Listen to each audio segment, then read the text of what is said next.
Shalom Bapak Ibu Saudara yang terkasih di dalam nama Tuhan kita Yesus Kristus.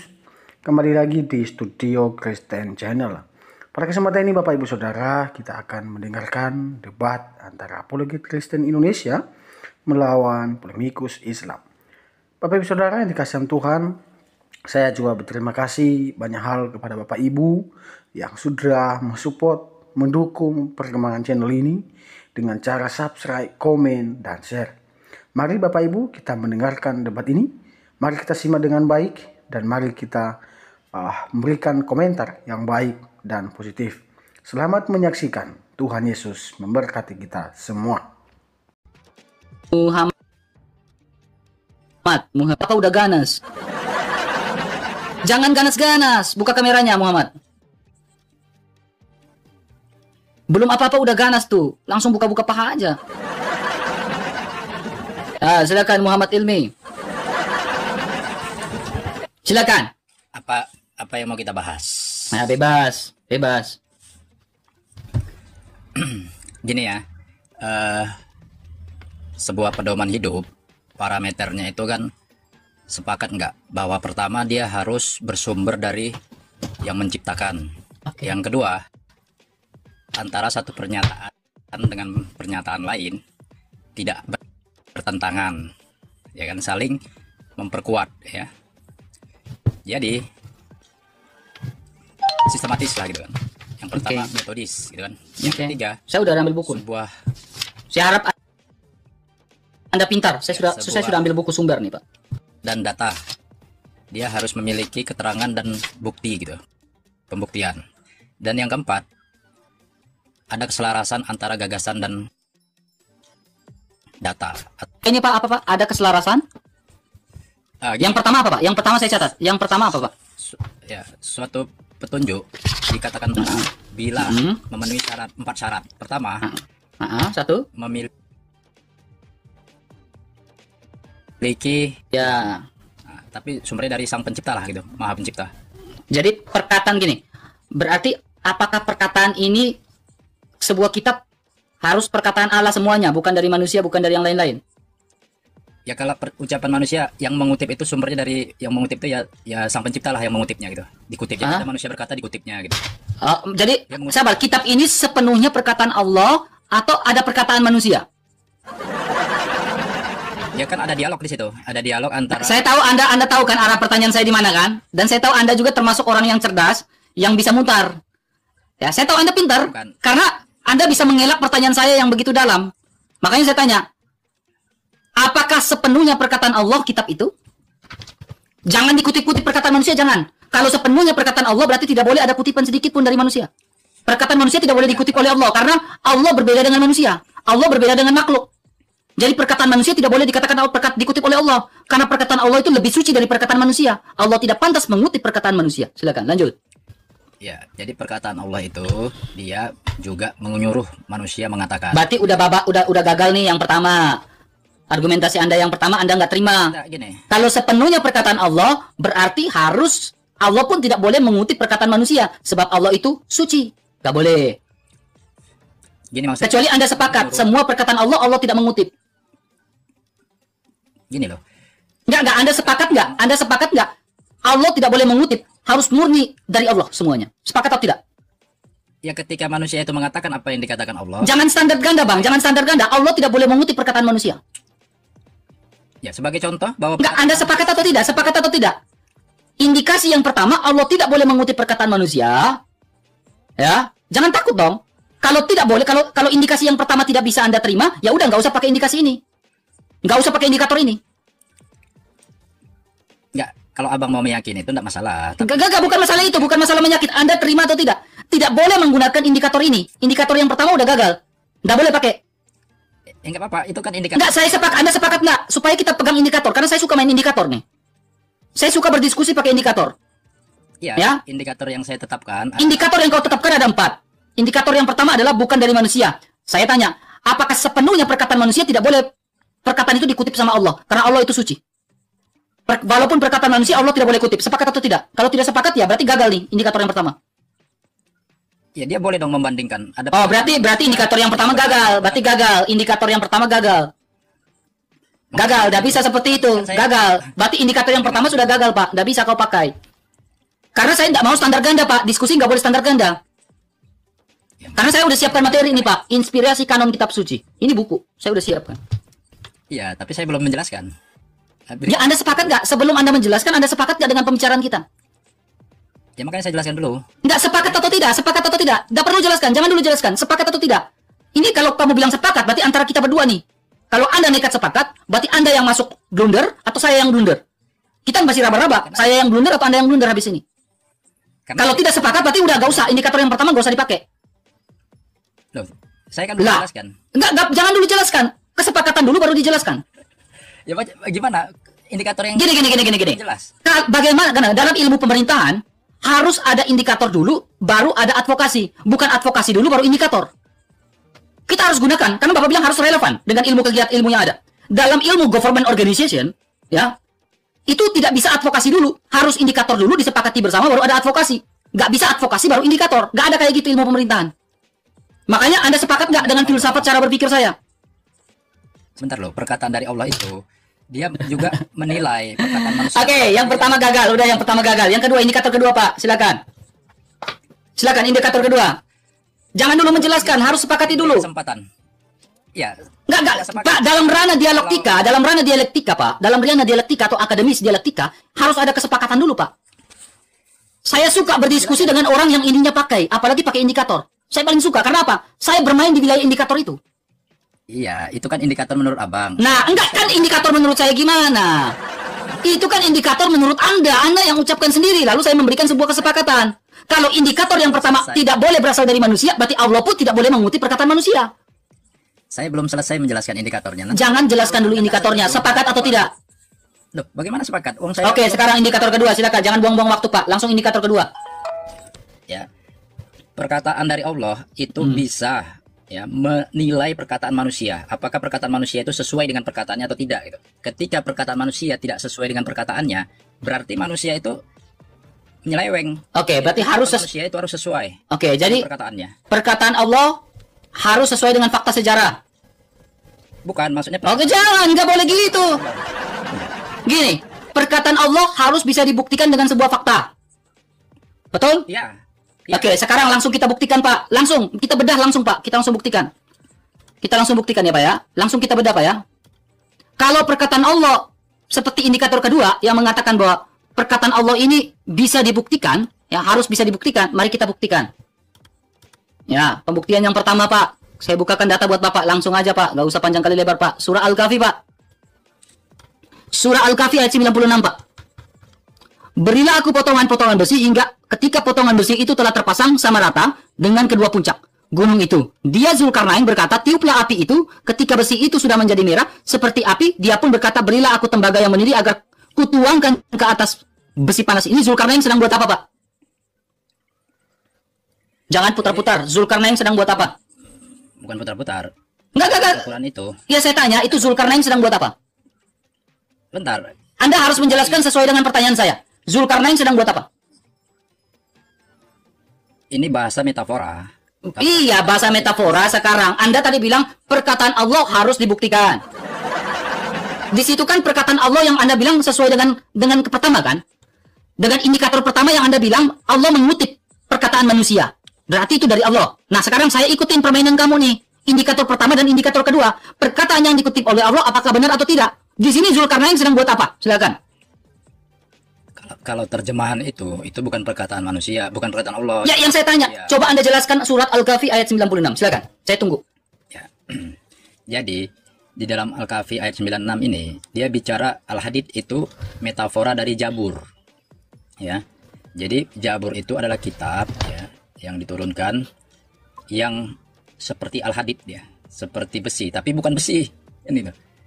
Jadi, di dalam ayat ini ya, bukan tiuplah api. Pakai tafsir siapa? Anda pakai tafsir siapa?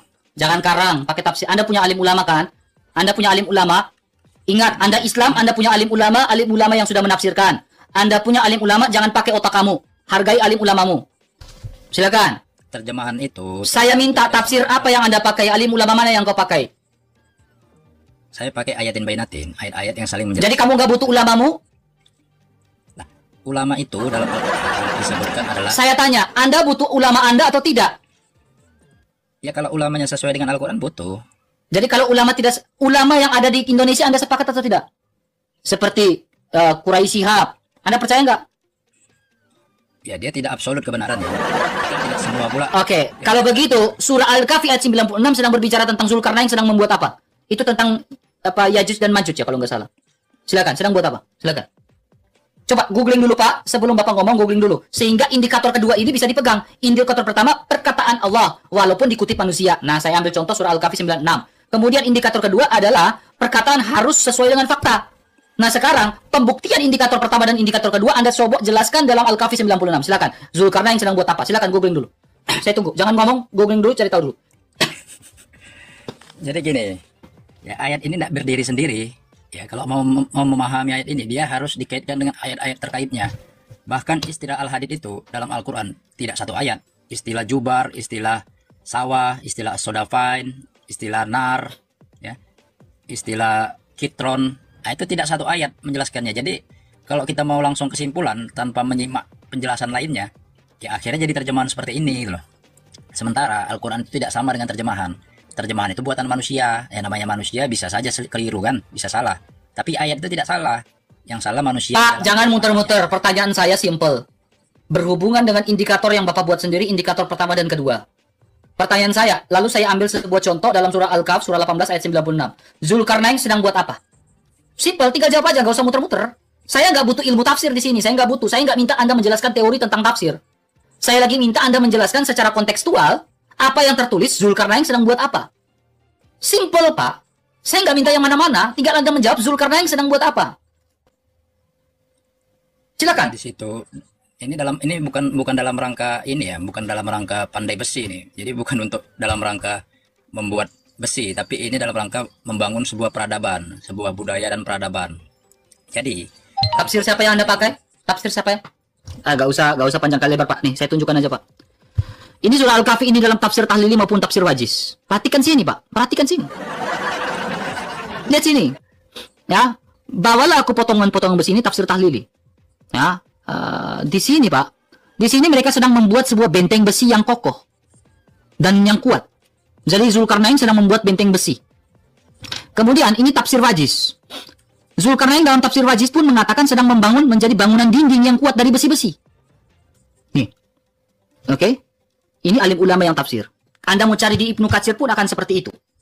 Anda tafsir di tafsir Al-Baghawi pun akan jawabannya seperti itu. Anda di Jalalain pun akan tafsirnya seperti itu. Pertanyaan saya, Pak.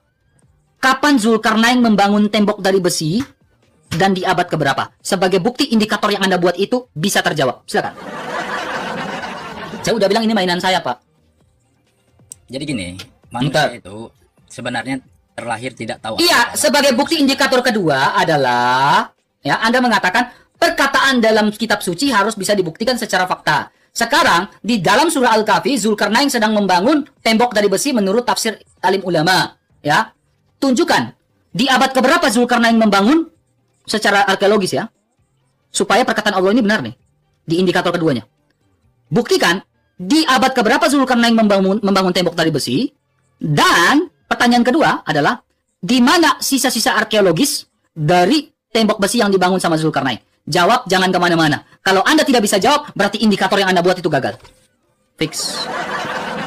Makanya saya bilang suruh ustadz kamu yang sini, Pak.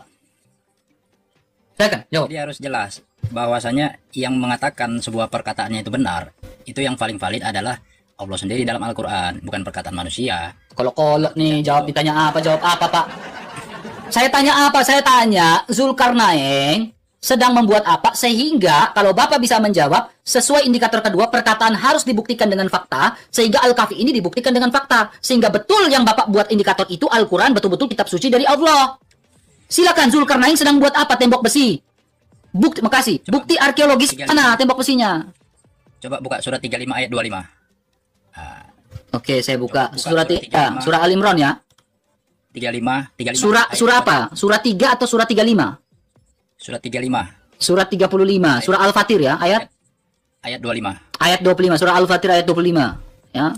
Ya. Di dalam surah Al-Fatir ayat 25, saya bukakan buat kamu. Apakah ada hubungan dengan pertanyaan saya atau tidak? Nih, saya bukakan. Ada. Nih, nah. Jika mereka mendustakanmu, sungguh orang-orang yang sebelum mereka pun telah mendustakan kebenaran. Telah datang rasul-rasul mereka dengan membawa keterangan yang nyata, mujizat, Zubur, dan kitab-kitab memberi penjelasan. Apa hubungan dari surah Al-Kahfi yang saya bawakan tadi nih, tentang Zulkarnain? Ya, makanya Apa saya hubungannya? bilang, Silakan. hubungannya adalah ketika tadi surat Al-Kahfi mengatakan tentang besi, ya Zubur ya. Ya, Zuburil Hadid. Al-Kahfi nggak pernah ngomong tentang Zubur, Pak, di situ. Ada Jubarul Hadid. Jubarul Hadid. Jubar itu sama dengan Zubur. Satu akar kata dia. Nah, jadi makanya di sini tidak bicara besi, tapi bicara bil bayinati wabi zuburi wabil kitabi. Berarti yang ditafsir oleh alim ulama ini salah. Kau lebih pintar dari alim ulama. Alim ulama bilang sedang membangun bangunan besi. Berarti alim ulama sesat. Apakah alim ulama sesat? Manusia. Saya tanya, apakah alim ulama sesat karena salah menafsirkan Al-Quran? Ya manusia itu Tidak, jawab aja. Apakah alim ulama menafsirkan dalam tafsir Talili? Apakah sesat? Jawab aja jujur. Ya kalau tidak sesuai Al-Quran. Enggak, saya tanya, sesat atau tidak? Tinggal jawab, sesat atau tidak? Dua kata aja. Apakah alim ulama yang menafsirkan tafsir Talili dalam surat Al-Kahfi ayat 96 sesat? Itu urusan yang menciptakan. Enggak, saya tanya, sesat atau tidak? Menurut Anda sesat atau tidak? Itu tergantung yang menciptakan dia. Saya tanya sekali lagi, Anda harus jawab, jangan bertele-tele. Apakah yang menafsirkan surat Al-Kahfi ayat 96 dalam tafsir Talili dan Wajih sesat? Bukan wewenang saya itu menilai. Kok bukan memenang kamu? Bukanlah. Itu hak dia. Sekarang saya tanya Bapak ustadz atau ulama? Saya punya parameter untuk memahami. Parameter kamu itu alim ulama atau siapa? Apakah Anda ustadz? Bukan.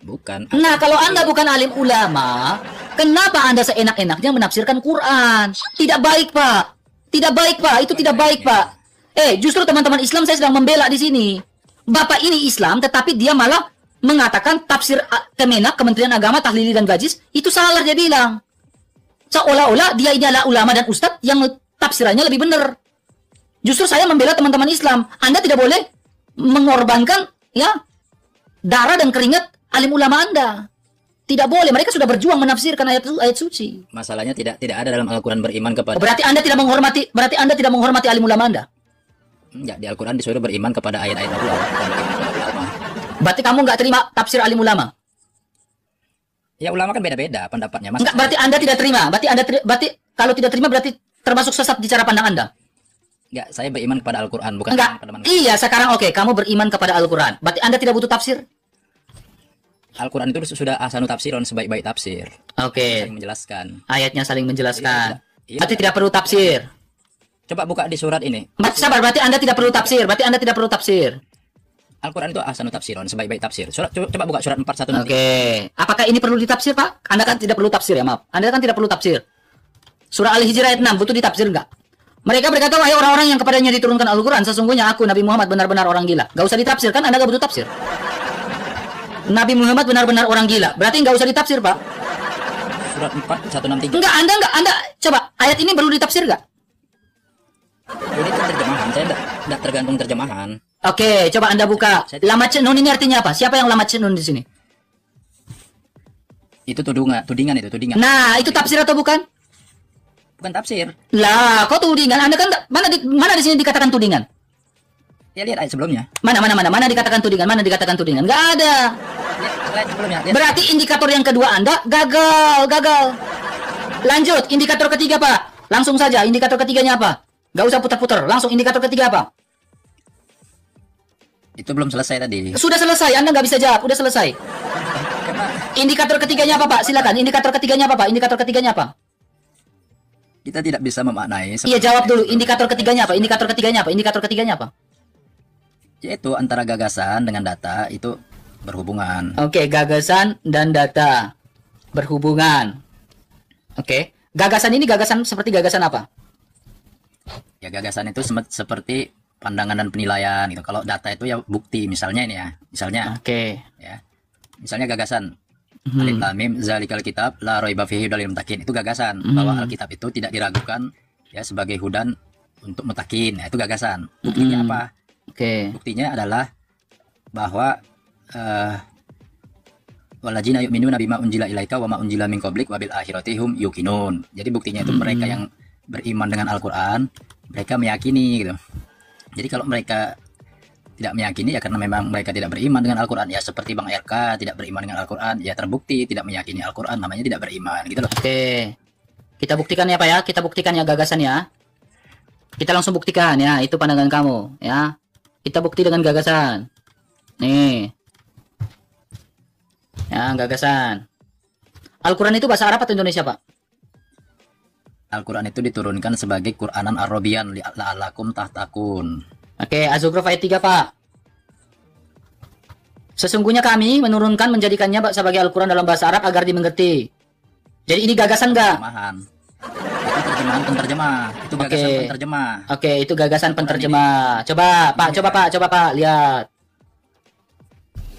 أفحسب الذين كفروا أن يتخذوا عبادي من دوني أولياء. Silakan Pak, artikan dalam bahasa Indonesia biar kami mengerti. Gagasan itu bisa dibuktikan. Silakan. Coba gagasan itu artinya apa? Silakan. Jadi gini, Al-Quran ini adalah penjelasan atas segala sesuatu. Iya, coba kalau penjelasan dari segala sesuatu saya minta Anda jelaskan lantunan ayat suci tadi. Silakan.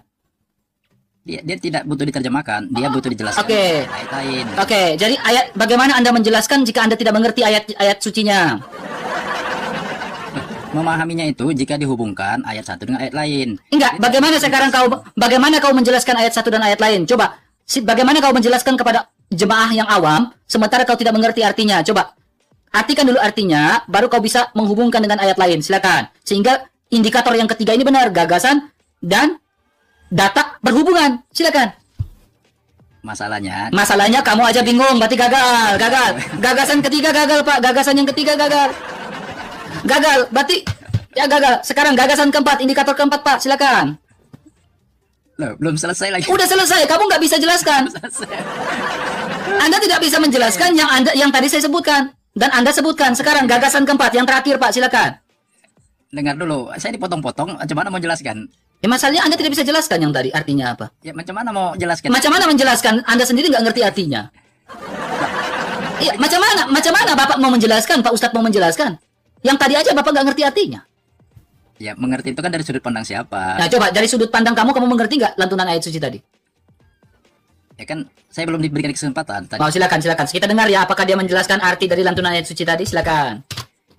Jadi gini, kita itu tidak boleh terlalu cepat menyimpulkan ya kan, sebelum kita kumpulkan ayat-ayat terkait ya yang bicara satu persoalan gitu. Oh, arti dari lantunan suci tadi yang itu ya? Bukan, ini enggak, arti dari lantunan ayat suci tadi itu artinya itu ya? Oh, artinya itu, penjelasannya itu.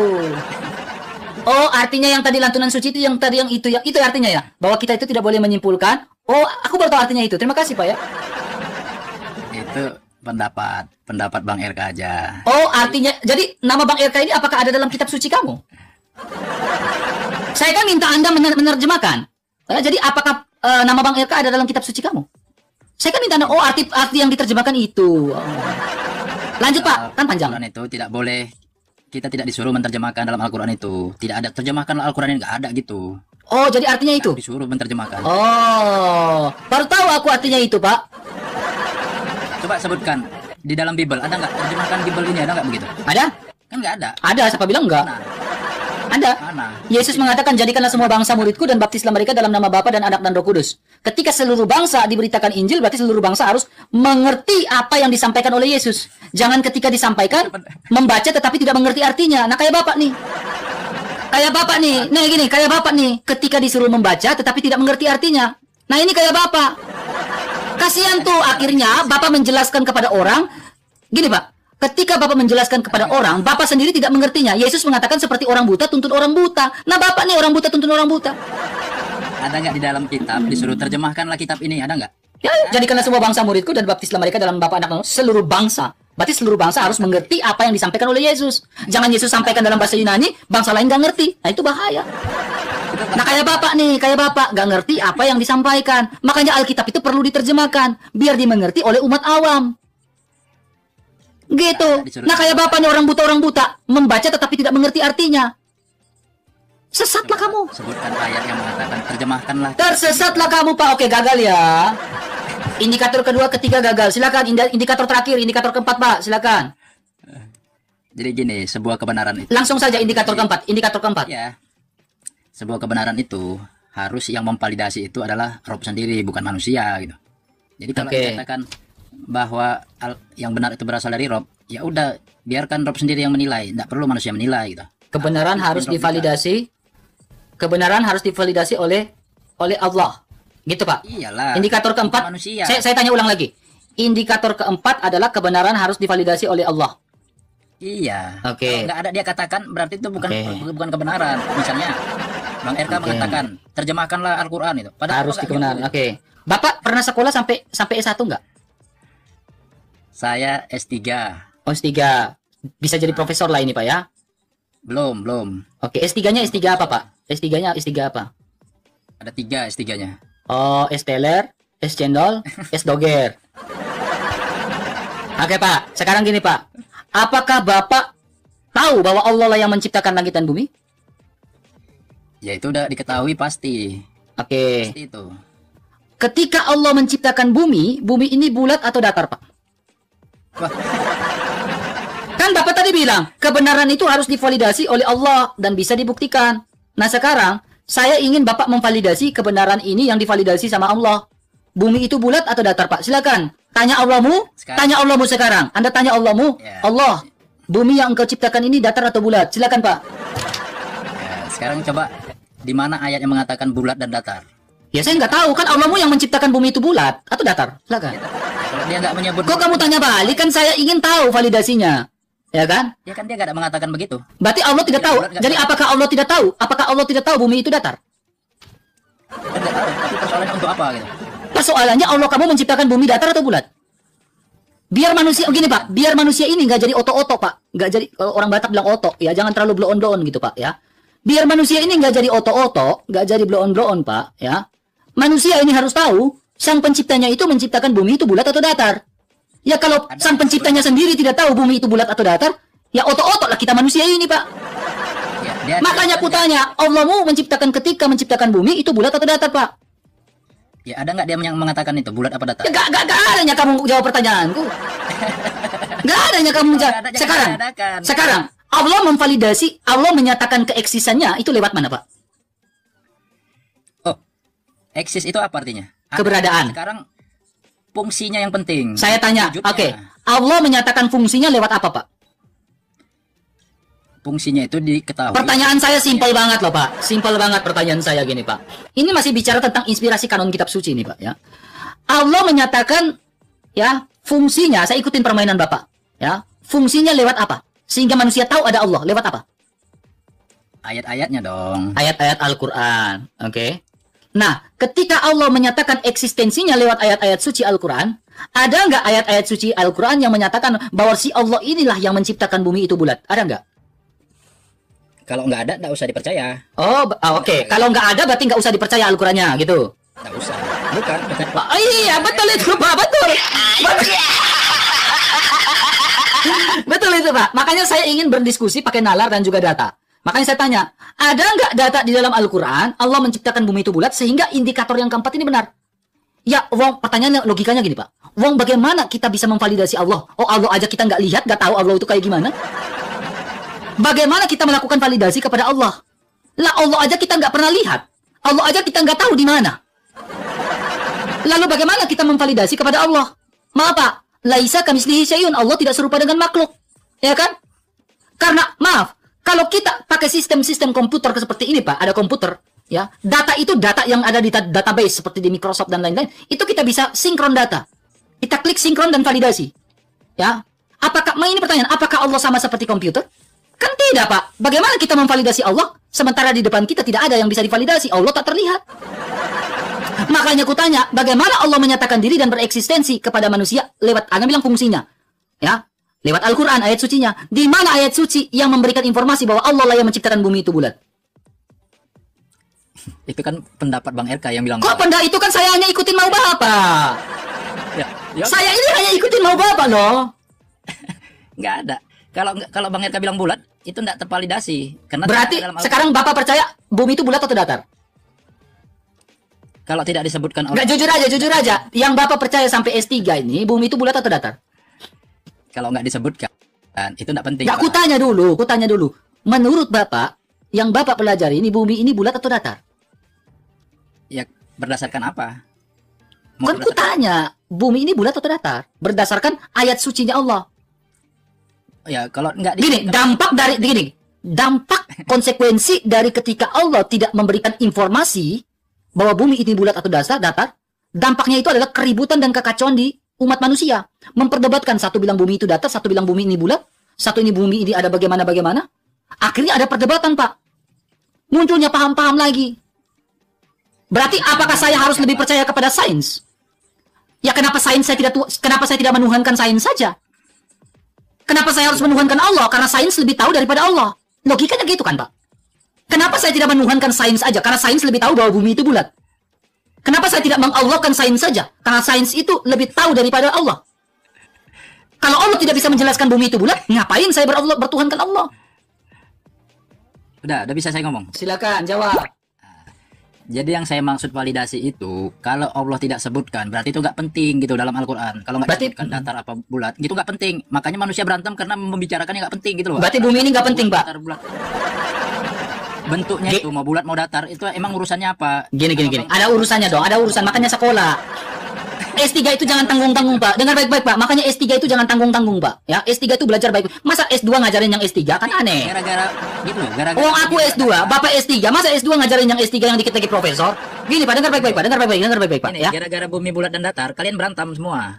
Padahal Allah nggak menyebut bumi datar bulat itu, tapi kalian yang menyebut, berantem lah kalian. Satu pengikut bumi datar, satu pengikut bumi bulat. Gini. Yang nyuruh berantem siapa? Allah menciptakan siang dan malam. Oke, Allah menciptakan siang dan malam. Lalu Allah tidak menciptakan bumi itu bulat, itu sesuai sains nggak? Coba jawab. Kalau Bapak mengatakan bumi itu tidak penting diciptakan bulat, lantas kenapa Allah ciptakan siang dan malam? Ada nggak dalam ayat suci Bapak Allah menciptakan siang dan malam? Kalau bumi itu tidak bulat, kenapa siang terjadi siang dan malam? Kalau bumi itu tidak penting, kenapa Allah menciptakan siang dan malam? Oh, es cendol. Siang dan malam itu tidak tergantung daripada bentuk bumi bulat atau datar. Oh, jadi kalau bumi datar pun terjadi siang dan malam? Bisa. Pintarnya S3 ini.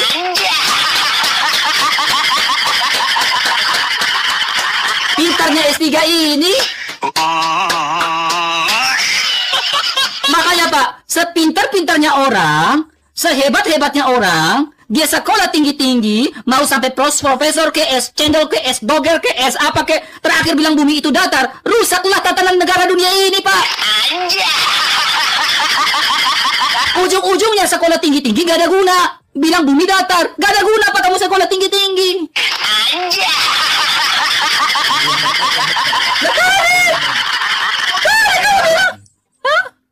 Apanya? Nggak ada dalam Al-Quran dibilang datar. Ya saya nggak tahu bumi datar nggak. Bumi itu kan Al-Quran hanya menyebutkan bumi itu ada hamparan. Hamparan dengan bulat itu sama nggak?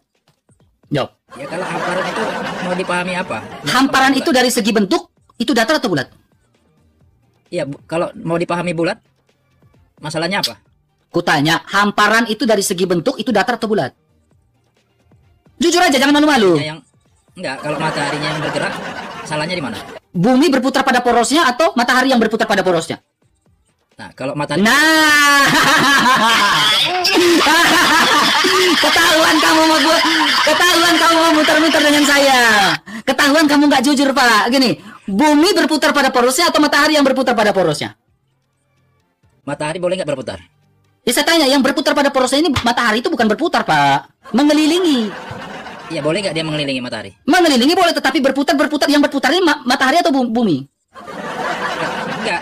Kalau matahari udahlah, terakhir kita sama-sama jadi bodoh di sini. Udah. Iya, terakhir kita sama-sama jadi bodoh di sini, Pak. Bapak jadi bodoh, saya jadi ikutan bodoh kayak Bapak. Rusaklah kita, Pak. Iya. Gitu, Pak. Makanya, Pak, bertobat, Pak. Ikutlah Yesus Kristus, ikutlah Alkitab. Udahlah, Pak. Ya, Alkitab itu, Pak, sebelum ada ilmuwan yang mengatakan, Galileo Galilei yang mengatakan bumi itu bulat, jauh sebelum itu Alkitab sudah mengatakan bahwa Allah menciptakan bumi itu bulat. Lewat apa? Nubuatan dari Nabi Yesaya. Nabi Yesaya bilang apa? Allah yang apa? Bertahta di atas bulatan bumi. Gitu, Pak. Jadi jauh sebelum itu Alkitab sudah mengatakan. Alkitab gak ngomong bilang bumi itu hamparan, karena Alkitab gak mau membingungkan umat-umatnya. Akhirnya saya jadi umat bingung. Ya kan? Namanya gini, Pak. Namanya kaum bingung. Kaumbing itu kaum bingung. Itu. Saya lebih percaya ayat dibandingkan ucapan manusia. Gimana coba? Oke, kamu lebih percaya ayat dan ucapan manusia. Sekarang ini ayat atau ucapan manusia? Ini penerjemah. Nabi Muhammad benar-benar orang gila. Ini ayat atau ucapan manusia? Itu ucapan. Coba jawab. Nabi Muhammad benar-benar orang gila. Ini ayat atau ucapan manusia? Coba jawab. Ucapan penerjemah. Hah? Mana ada bahasa Indonesia? Tuhan. Oke, ini kan Bapak pakai bahasa Arab. Ini baca, Pak. Ini artinya apa, Pak? Ini yang ini. Yang di bawah? Itu ucapan kafir. Iya, coba baca. Tadi kau bilang lebih percaya ayat suci daripada ucapan manusia. Sekarang kau bilang ucapan kafir. Gimana nya kamu omongan kamu? Jadi 4 indikator yang kau sampaikan kepada saya semuanya tidak terbukti, Pak. Makanya aku bilang bertobatlah segera, ikutlah Yesus Kristus. Ya namanya orang percaya dengan ayat. Makanya gini Pak. Kenapa Alkitab itu tidak berbeda dengan kitabnya Bapak? Ya, dengar baik-baik. Alkitab dikatakan kanon kitab suci itu melalui inspirasi Roh Kudus, roh Allah kepada para penulisnya.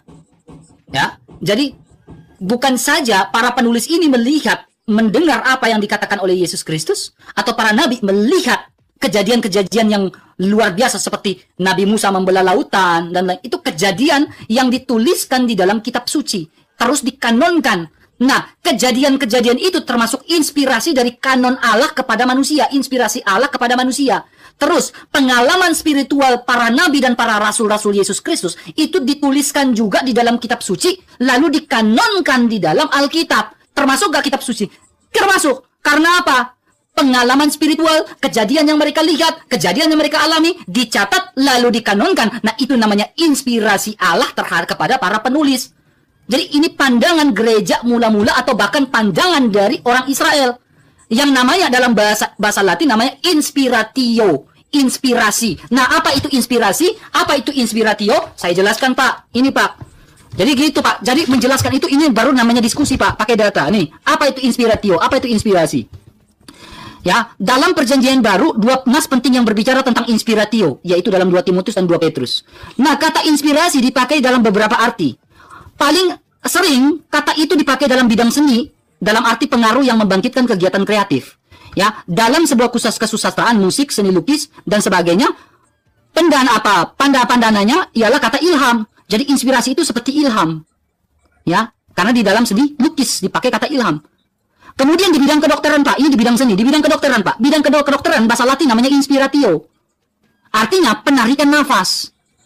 Dalam buku ini, kata inspirasi mengacu kepada suatu ciri khas Alkitab. Dan karena itu, searti dengan hembusan, lihat ini. Hembusan penarikan. Hembusan ilahi yang menggerakkan jiwa, pikiran, dan tindakan pengarang suci.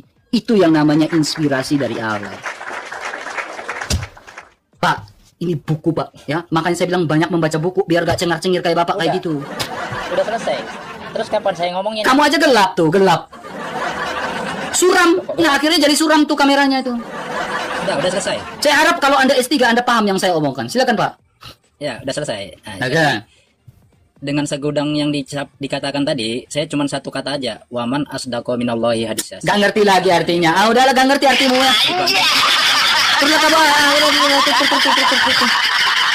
Makanya saya bilang taruh orang yang pintar untuk diskusi dengan saya.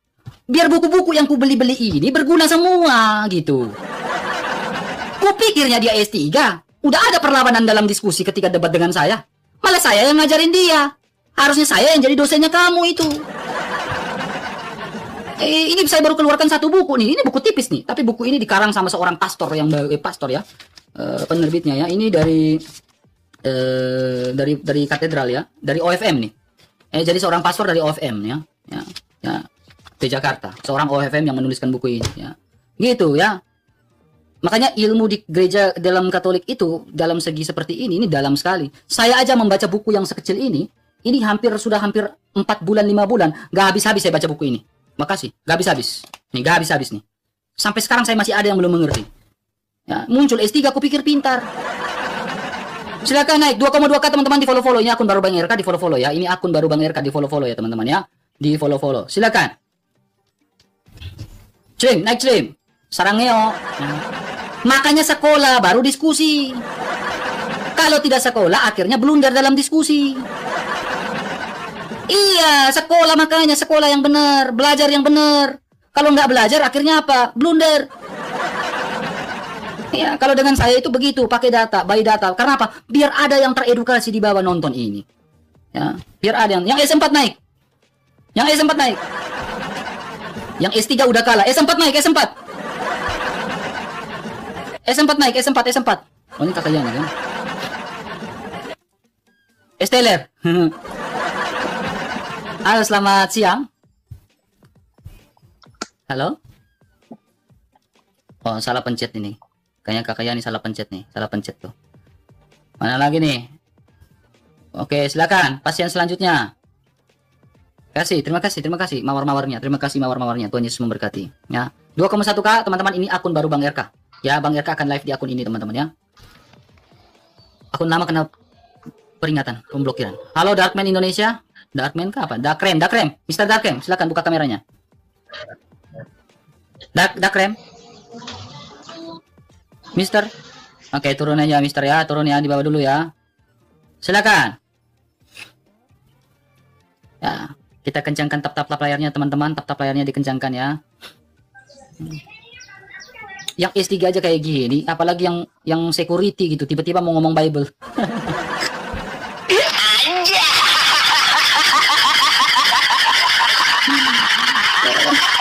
Yang S3 aja kayak gini, apalagi yang security mau sok-sokan dengan Bible-nya orang. Kan rusak Alkitabnya orang dibuat. Halo Bang, Kristen bukan Bang? Halo Bang, Kristen Bang. Oh, ada yang mau disampaikan Bang? Silakan Bang. Cuman mau ngasih saran aja Bang. Ya, apa Bang? Kalau bisa kasih paham aja semua itu celim-celim itu Bang. Ya, kasih paham, tapi saya hati-hati Bang, karena saya di Indonesia Bang. Kalau saya di luar negeri mungkin bebas saya ngomong Bang. Karena saya di Indonesia saya nggak mau masuk penjara juga bodoh-bodoh Bang ya. Ya, jadi berbeda orang yang sampaikan di luar negeri, berbeda orang yang sampaikan di Indonesia. Ya, jadi orang yang sampaikan di Indonesia pakai hikmat Bang. Ya, kalau kami nggak pakai hikmat kami masuk penjara bodoh-bodoh Bang. Ya, tetapi orang yang di luar negeri ya mungkin bebas, dia mau ngomong apa ya bebas. Ya, tetapi di Indonesia beda Bang. Kita harus hati-hati Bang. Ya, terima kasih banyak Bang. Jadi, Bang. ya kalau ada yang bilang RK kamu kurang keras, kamu harus kayak si A, kamu harus kayak si B. Ya karena saya nggak di Indonesia, saya di Indonesia. Kalau saya di luar negeri ya mungkin saya bebas. Mungkin saya bisa lebih kejam dari itu. Iya, saya bisa lebih kejam dari itu teman. Tetapi karena saya di Indonesia, saya harus pakai hikmat saya. Karena nggak mau saya masuk penjara bodoh-bodoh lalu saya nggak bisa beritakan Injil lagi. Iya kan? Harus berhikmat kita beritakan Injil apalagi di Indonesia. Kalau di luar negeri, oh kita bebas ngomong apa. Siapa yang mau tangkap kita kalau di luar negeri? Udah buang-buang ongkosnya mereka mau urus kita di luar negeri. Nah, tapi karena saya masih cinta dengan Indonesia, saya masih sayang, masih ingin hirup alamnya Indonesia, ya ngapain saya ke luar negeri? Ya, gitu ya, silakan. Digeruduk saya nanti, teman. Jadi jangan samakan saya yang di Indonesia dengan yang mereka yang di luar negeri, beda, ya. Itu beda. Ya, beda penyampaian, itu harus hati-hati. Apalagi off kamera, on kamera, ya. Halo Upeng, Kristen bukan? Katolik Bang, cuma kasih saran aja Bang. Ya, apa yang mau disarankan? Baru nonton saya, Bang? Ya. Baru berapa lama sudah nonton saya, Bang? Ya? Oh, dari tahun lalu, Bang. Maaf, suaranya kurang ini, Bang. Oh, oke Bang, bentar Bang. Oke, sudah, silakan, Bang. Saya dari Larantuka Bang. Oh, dari Larantuka. Silakan. Makasih saran kalau boleh kasih naik orang yang punya data lah biar kami di luar juga bisa paham gitu kan dengan Abang membantahkan data-data seperti itu kan. Kalau boleh dengan data lah dengan mereka begitu. Ya, masalahnya yang dari itu tidak mau naik, yang merasa pintar tidak mau naik. Iya itu Bang. Makanya saya selama ini macam itu mami siapa itu. Kenapa tidak ketemu dengan saya di Larantuka kemarin? Oh enggak lihat Bang, kalau Abang di Larantuka selepas itu baru aku lihat video-video Abang kunjung-kunjung kan. Wah. Oke, saya follow ya. Oh, siap Bang. Makasih Bang. Nanti kita ketemu di Larantuka. Saya rencana mau ke Larantuka lagi. Oh siap Bang. Salam hormat Bang. Salam hormat. Nanti mungkin dalam waktu dekat saya ke Larantuka. Kenal. Oh, siap, Bang. Siap. Oke. Terima kasih Bang. Ya. Terima kasih ya. Ya Bang. Ya. Terima kasih. Ya, Bang. Ya, silakan. Mana nih? Slim selanjutnya. Pasien, silakan. Pasien selanjutnya. Ketemu di luar RK. Sok, mangga datang ke NTT sok. Silakan Bang, Kristen bukan Bang? Kristen, Bang. Oh, ada yang mau nyampaikan Bang? Sampaikan apa Bang? Silakan. Ya tetap semangat aja Bang ya. Oke, terima kasih. Oke, mau lihat ya Bang ya. Tuhan Yesus memberkati. Mau lihat ya. Oke. Aku hafal rumahmu. Sok datang, aku hafal rumahmu. Datang cepat, datang. Datang cepat datang. Tanya. Nah, kalau datang ke RK, sudah tahu rumahnya saya, datang tanya. Rumahnya RK di mana ya? Nanti anak-anak yang lagi duduk di pinggir jalan tuh kasih tunjuk. Sekalian mereka antar abang untuk antar ke rumah saya. Nah, ketika nanti antar, ya abang harus siap mental, harus yakin abang sudah pasti masuk surga atau neraka. Jangan sampai mereka mengantar abang, hukum rimba berlaku di sini, bang. Itu yang berbahaya, bang. Ya, rumah RK di mana? Oh, RK punya rumah itu masuk lorong, masuk ke hutan-hutan itu ke situ, ke kowot-kowot, ke hutan-hutan, nah gitu. Nanti mereka antar, itu mereka lagi duduk, baku tuang-tuang tuh, minum. Tanya apa? Rumah RK. Buat apa aja kalian tanya rumah RK? Mau geruduk. Bang, saya yakin hari itu ya mungkin Anda yang akan disalibkan di sini, bukan Barabas. Ya, mungkin Anda dalam sekejap menjadi Mesias palsu, disalibkan di sini, Bang. Ya, Bang ya, hati-hati. Jadi yang mau geruduk saya itu kalau wilayah sini jangan hati-hati ya. Aku aja tinggal di hutan, kau bilang kau tetanggaku. Ah, ada-ada aja kau itu. Silakan naik. Kalau debat geruduk, aku tahu rumahmu, geruduk. Oke, ini akun baru Bang RK ya, di follow-follow ya. Halo, Kristen bukan? Kakak Tanah. Halo Kakak Tanah, Kristen bukan? Kristen. Ya, mau nyampaikan apa Bang? Salam kenal RK. Salam kenal Bang. Ya, salam kenal. Awas rokoknya Bang. Kapan jalan-jalan ke Jayapura ini? Oh, saya sudah 12 tahun di Papua, teman. Oh, iya kah? Yo, saya sudah lama di Papua. RK. Oh, Flores mana? Flores Manggarai. Oh, Kraeng, Hormat. Begitu, siap. Siap. Semangat RK. Terima kasih, Tuhan memberkati. Ke Jayapura lagi. Pasti, oke, suatu saat. Salam kenal. Silakan untuk Uclim. Yang mau naik Uclim, silakan. Maaf, ya. Nah, aku hanya ingin ini nih. Naik, bro. Naik. Naik aja. Naik aja, Bang Rahman. Silakan. Bang Rahman naik aja. Kalau ingin sesuatu dari saya, seperti yang Anda ucapkan, naik aja, Bang. Coba aja, Bang. Coba aja.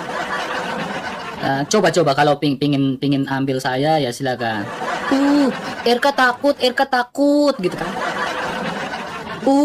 Jangan Bang, jangan lakukan itu, RK takut. Jangan jolimi RK Bang. Jangan jolimi Abang RK, Abang takut Bang. Abang takut dengan gertakannya Abang. Jangan jolimi aku Bang. Lakukan. Takut. Nah, nanti saya ngomong gitu Bang. Gitu. Kau datang begitu kau punya rahang saya kasih pindah di sini. Kau datang ke sini saya perang saya kasih pindah di sini tuh. Kau coba datang ke sini teman, serius. Itu kau punya rahang itu pindah sebelah sebuah. Kau percaya atau tidak teman? Kau punya rahang pindah sebelah, betul. Ya.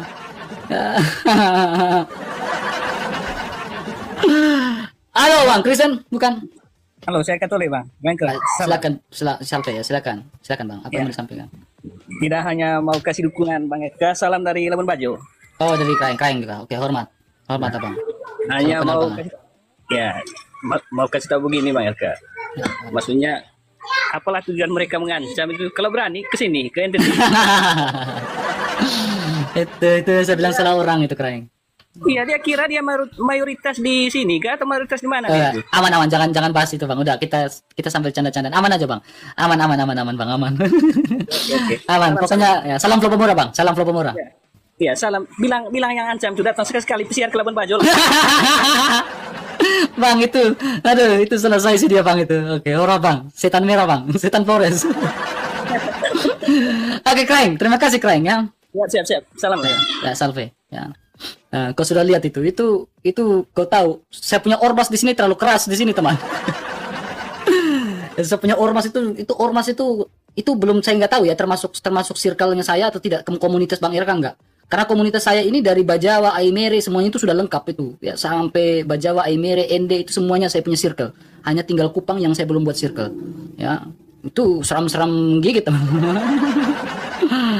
Ya, seram-seram menggigit ya. Jadi janganlah kita diskusi aja. Dialektika aja ya. Gak usah main ngancam-ngancam gitu ya. Ya, mau mere saya belum buat ya. Halo, Maulana, silakan Bang. Kristen bukan? Kristen Bang? Halo. Ya, Kristen atau bukan? Saya Hah? Islam, Om. Oke, bisa buka kamera? Belum bisa. Satu pertanyaan saja kalau nggak buka kamera. Satu pertanyaan aja, Bang. Silakan. Pertanyaannya, apa benar itu Kristen udah pasti masuk surga? Ya, Yesus sendiri membuktikan kematian itu dikalahkan lewat kebangkitan. Ya, kalau Yesus tidak bangkit dari kematian, tidak mungkin saya percaya kepada dia.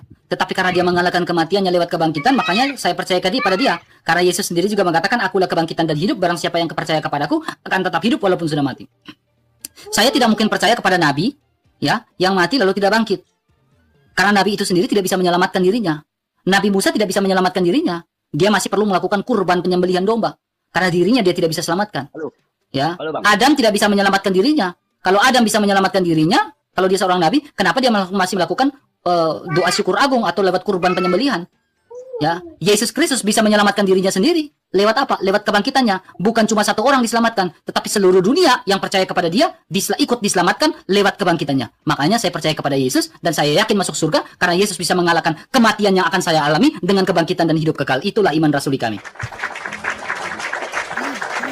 Halo. Gak dengarnya kamu? Udahlah, turunlah kamu. Saya ngomong panjang kali lebar, gak dengar kau. Turunlah kamu. Dari tadi saya omong panjang kali lebar, boleh saya berkobar, bersemangat, berapi-api memberitakan Injil. Kau nggak dengar omonganku. Tuhan Yesus, saya boleh berapi-api nih. Ya. Bertobatlah, kerajaan surga sudah dekat. Percayalah kepada Yesus, maka kamu akan diselamatkan. Kau masih halo, masih kau di zaman jahiliyah. Ini orang-orang ini disuruh bertobat, gak mau bertobat. Kalau kamu gak mau bertobat ya hati-hati neraka, teman.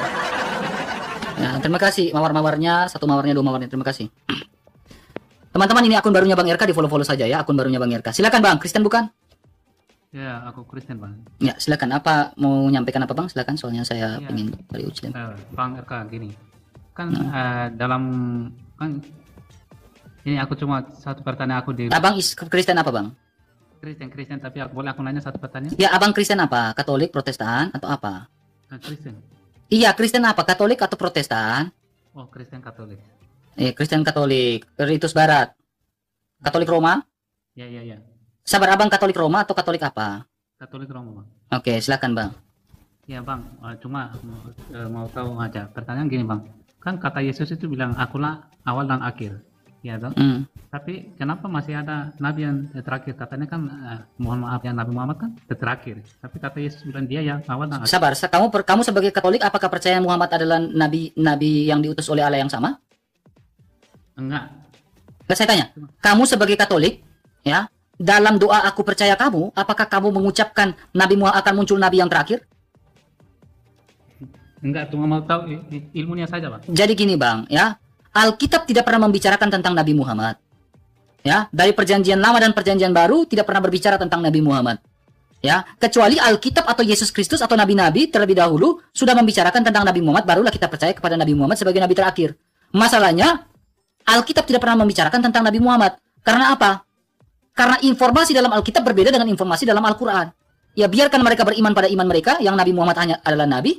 Ya, kita beriman kepada Yesus Kristus yang sudah finish, yang sudah akhir dari segala nubuatan yang dinubuatkan oleh para nabi sebelumnya. Gitu, Bang. Oke, makasih, Bang. Ya, seperti itu. Ya. Jadi udahlah di iman Katolik udah. Jangan lagi penasaran dengan yang lain-lain, Bang, ya. Oke.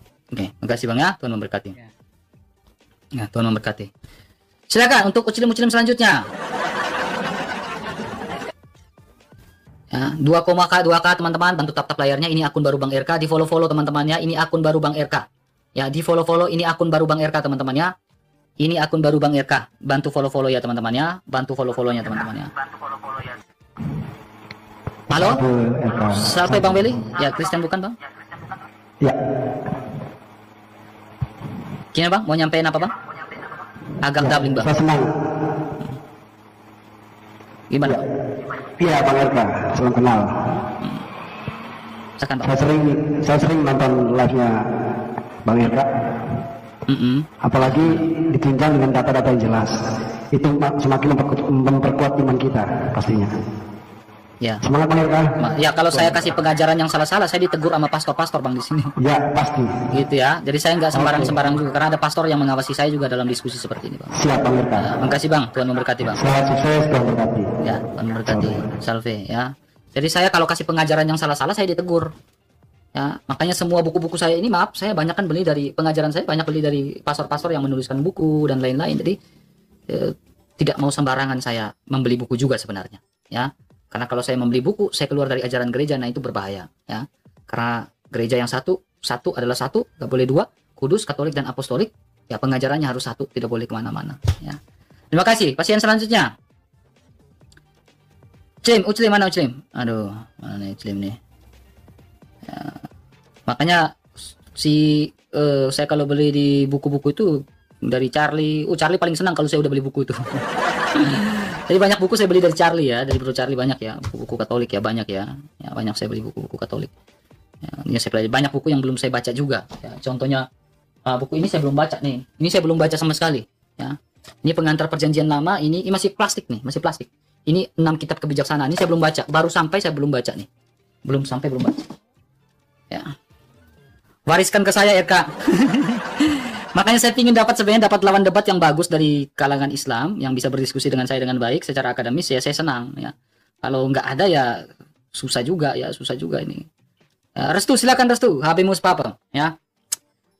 Ini akun baru saya teman-teman, di follow saja ya, silakan. Halo Restu, Kristen bukan? Kristen Bang. Ya, mau nyampein apa Bang? Silakan. Kakak. Nama Bang aslinya siapa Bang? Ya, kok nama asli saya Kak? Iya, RK nama aslinya kayak mana Bang? Aduh kakak, jangan tanya nama asli saya digeruduk kakak. Kenapa ada orang yang kepo-kepo dengan saya, tanya nama asli dan lain-lain? Tolonglah, ya yang Kristen jangan tanya ke atas, tanya nama asli saya, karena ini sangat-sangat privasi saya, ya. Ya, saya mohon dengan hormat, ya yang Kristen jangan tanya nama asli saya ya. Ya. Karena berbahaya untuk saya, ya. Saya mohon dengan hormat ya. Maaf ya, saya turunkan ya Kak ya. Maaf ya, saya turunkan. Untuk Uclim selanjutnya, saya persilakan naik ya. Yang Kristen jangan dulu naik ya. Yang Kristen jangan dulu ya. Cukup ya, silakan. Ya, kuota untuk Kristen naik, tahan dulu. Sekarang giliran teman-teman Islam yang naik ya. Silakan. Sorry Kak, saya Kristen Kak. Oke, makasih Kak ya. Silakan. Yang Kristen sabar dulu ya. Silakan. Ini akun saya teman-teman ya, akun lama saya kena peringatan pemblokiran, jadi ini akun jarang live teman-teman. Jadi saya baru live lagi 2-3 hari ini. Halo, selamat siang, Kristen bukan? Saya Kristen Bang. Oh, turun Kristen. aja, turun. Oke, makasih Bang ya. Sabar ya.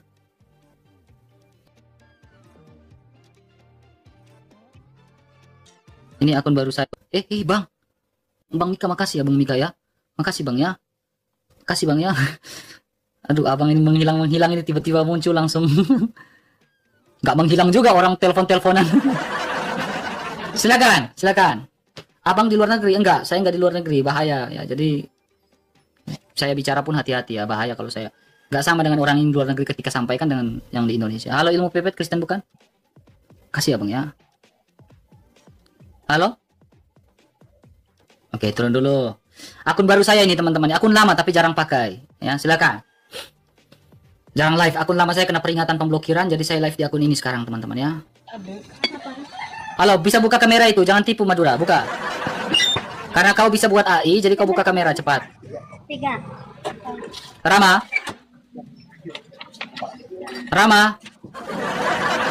Nah, kalau bisa buat AI berarti bisa buka kamera tau? Nah, nanti dia bilang dia nggak bisa buka kamera nih, kau lihat ya.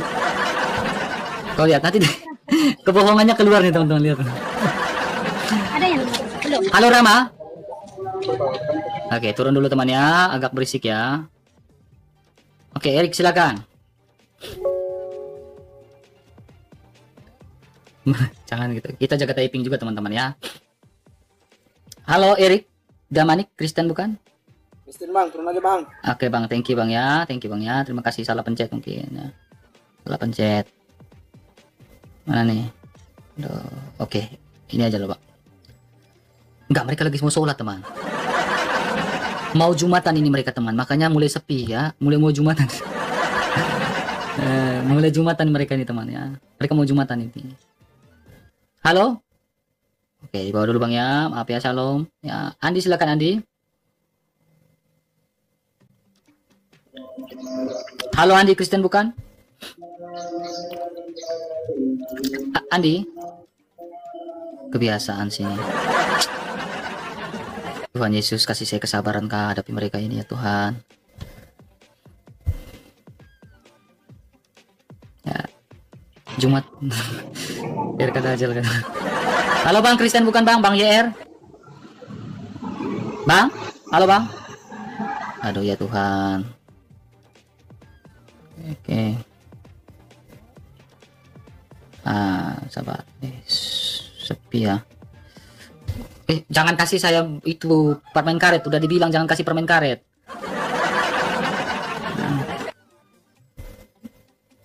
Jangan kasih saya permen karet, Gip. Lagi serius ini, lagi cari orang, bro. Kasih Gip permen karet, jatuhkan di bawah saya sekali kalian ini. Senang kali jatuhkan di bawah saya. Halo, Freddy Gerung. Kristen bukan? Tunggu Bang. Ya, Kristen bukan Bang? Kristen Bang. Ya. Semangat. Oke. Semangat Bang. Oke, terima kasih Bang. Itu aja Bang? Semangat, Itu Bang. aja Bang? Sekali Yesus tetap Yesus Bang. Ya, sekali. Langsung ngabarkan Injil Bang. Amin. Terima kasih banyak Bang. Terima kasih banyak supportnya. Semangat Bang. Sehat-sehat selalu. Amin. Apa yang Abang kerjakan, apa yang Abang buat selalu diberkati Tuhan. Bang. Terima kasih doanya. Amin. Terima kasih. Terima kasih Bang ya. Terima kasih. Salve. Mana nih? Saya berapa live ya? 9, 10, 11, 12. Baru 3 jam nih. Baru 3 jam. Oke. Gendis silakan. Kasih tuh Bang Mika. Bang Mika mau udah selalu dengan saya di sini kamu bilang Bang Mika, Bang Mika. Halo Gendis Kristen bukan? Saya maaf tadi kepencet tapi nggak apa-apa. Oh, kakak Kristen? Bang RK selalu sehat. Kakak Kristen? Iya, Oke. saya Gimana Kak? saya pengikut Yesus Kristus. Amin. Tadi kepencet Bang, maaf Oke, ya. nggak apa-apa, Tuhan Bu, Yesus ya. berkati Bang RK, beri kesehatan Makasih. ya. Makasih doanya Bu. Setia Makasih selalu banyak. melayani Tuhan. Terima kasih doanya. Ya, turunkan amin. saya Bang. Oke, terima kasih Bu ya doanya. Ya, saya rencana tanggal 17 saya ke Jawa ya teman-teman ya, ke Jawa. Ada mengunjungi 4 kota. Makasih Kak Binar Jawa, 4 kota.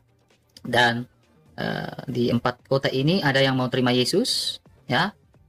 Saya harus pastikan dia ikut katakumen ya, katekese ya. Dan ya dia bisa ambil keputusan di 1 tahun ke depannya untuk menjadi bagian di gereja ya, atau khususnya di gereja Katolik teman-teman ya. Jadi tanggal 17 ini saya pergi, saya sudah beli tiket dan memang saya sudah mau ke Jawa, daerah Jawa, dan itu saya harus mempersiapkan penyamaran saya teman-teman ya, pakai jenggot, jakun ya, pakai berewokan ya, saya udah siapkan ya. Jadi saya mau ke Jakarta, pokoknya daerah Jawa lah, 4 kota teman-teman ya. Doakan semoga iman Kristen yang kita tabur ini ya bisa kita panen ya secepatnya teman-teman ya. Kita mulai memanen teman-teman, karena memang dalam tahun ini saja teman-teman ya, saya ada mengunjungi beberapa kota dan memang banyak yang terima Yesus efek dari live-live yang kita lakukan ini, dan kita fokus memberitakan Injil ya. Jadi orang betul-betul mengikut Yesus karena dia mendengarkan Injil, karena dia lebih banyak mendengarkan firman Tuhan ya. Jadi itu pertobatan yang murni. Makasih Bang Mika. Aduh makasih Bang Mika, makasih ya. Aduh makasih. Jadi memang itu pertobatan yang murni betul-betul. Tidak ada orang yang bertobat karena mendengarkan Al-Quran ya, itu iman orang ya. Orang Islam bisa bertobat karena mendengarkan Al-Quran, tetapi orang Kristen bertobat mendengarkan Al-Quran itu tidak ada. Tetapi orang Islam bertobat mendengarkan Al-Quran ya, mungkin itu iman mereka ya. Tetapi Roma 10 ayat 17, iman timbul dari pendengaran akan firman Kristus. Orang bisa bertobat semurni-murninya karena mendengarkan Injil. Tidak ada orang yang bertobat murni teman-teman, pertobatannya itu sesaat ya, kalau dia mendengarkan kitab orang lain. Itu saya yakinnya. Makanya saya lebih banyak membahas Alkitab di sini ya. Ucilin bertanya ya, Kristen menjawab, kita bahas Alkitab. Dan betul mereka bertobat. Sekarang kita saatnya panen. Saatnya kita panen nih. Kalau di saya ya, saya panen. Tetapi saya nggak mau posting-posting terlalu ini ya, 1-2 hal saya posting ya. Ya, karena kalau saya posting terlalu ini nanti kasihan orang geruduk yang awalnya mau bertobat gak jadi bertobat gara-gara dilihat postingan saya didatangin ke rumahnya. Ya, ini yang berbahaya teman-teman ya. 1-2 hal saya posting ya. 1-2 hal saya posting. Tapi saya akan jalan ke 4 kota teman-teman. 4 kota saya akan pergi di tanggal 17 ya. Tanggal 17 tiba tanggal 20 saya mulai bergerak, istirahat sedikit, saya bergerak di 4 kota ya. Pastikan dia ikut katekese di gereja dengan pastor ya. Dia bertanya ya selama 1 tahun. Siapa tahu dia mengambil keputusan untuk masuk Katolik atau masuk Kristen ya, hak dia Tidak ada paksaan setelah dia ikut katokumen. Mau terima Yesus, mau masuk Katolik enggak masuk Katolik juga nggak apa-apa. Ya, itu tidak ada paksaan. Tetapi paling kurang dia ikut katokumen dulu. Ya, seperti itu teman-teman. Silakan untuk Muslim selanjutnya. Terima kasih ya Abang, ya sudah kasih ini ya. Sangat membantu saya untuk pelayanan perjalanan saya. Terima kasih banyak. Terima kasih banyak Abang. Silakan. Jadi saya mungkin dari tanggal 17 sampai tanggal 20 saya nggak live. Mungkin tanggal 21 baru saya live. Ya, karena mungkin dalam perjalanan ya, saya akan naik ini. Ya, berlayar ya. Jadi saya berlayar. Jadi saya nggak ini ya. Nggak ada sinyal di tengah laut. Teman-teman. Oke. Halo. Halo, selamat siang. Selamat siang, Bang. Ya, Kristen bukan, Bang? Ya Islam lah. Oh, silakan buka kamera Bang MG, silakan. Silakan. Buka, Abang. Buka dulu kameranya. Ya. Oh, namanya ganti-ganti terus. Tengok. Baru naik sudah macam itu. Sehat, Kak? Sehat. Gimana, sudah sunat? Ya, sudah. Saya sudah sunat. Sudah. Berapa kali sunat?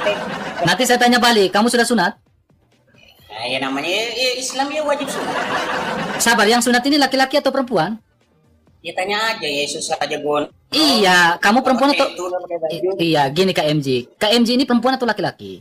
Kodratnya. Tanya dulu kodrat Tuhannya itu lelaki atau perempuan.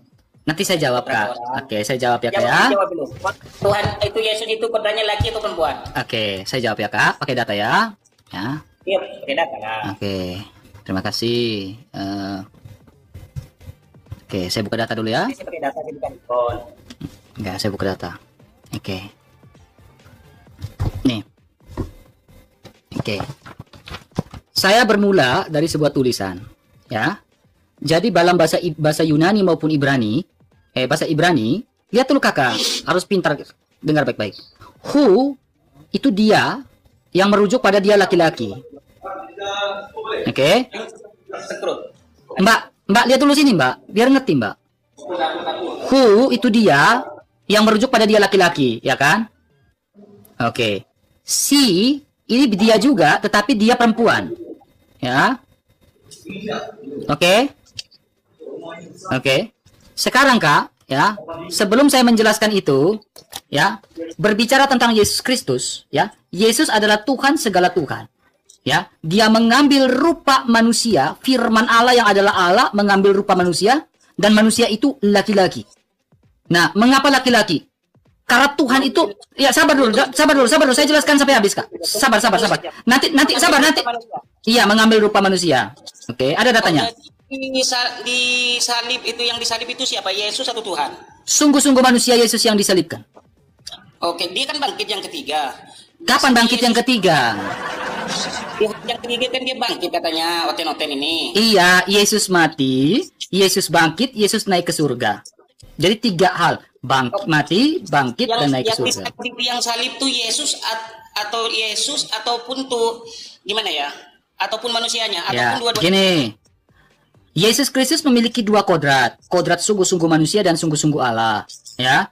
Alkitab mencatat yang disalibkan dan ia mati dalam keadaannya sebagai manusia. Oke. Karena gini Kak, gini. Sabar, biar kamu ngerti. Ngerti udah, ngerti. Enggak, gini. Allah itu tidak bisa gini Kak. Biar dulu. Jangan nih. Saya ngerti kok. Dengar dulu. Ya, dengar dulu. Yang digantung Ya, keduanya. yang ini saya pegang, ya, Al-Quran atau bukan? Saya kasih logika. Al-Quran kan? Iya, saya tanya dulu. Al-Quran ini firman Allah atau bukan? Yesus dibandingkan dengan buku-buku kayak gini. Iya, ini Al-Quran Kak. Coba ngerti dulu ya. Al-Quran firman Allah atau bukan? Al-Quran firman Allah. Jawab dulu. Oke. Iya, ini saya jawab. Jika Al-Quran adalah firman Allah, Al-Quran yang saya pegang ini, pertanyaannya, apakah Al-Quran ini bisa sobek, bisa terbakar? Apakah Al-Quran ini rusak? Firman Allah rusak ketika saya sobek dan bakar. Bisa nggak? Oke, saya jelaskan. Apa perbedaannya firman dengan Tuhan? Oke, berarti kamu nggak bisa jawab ya. Gini.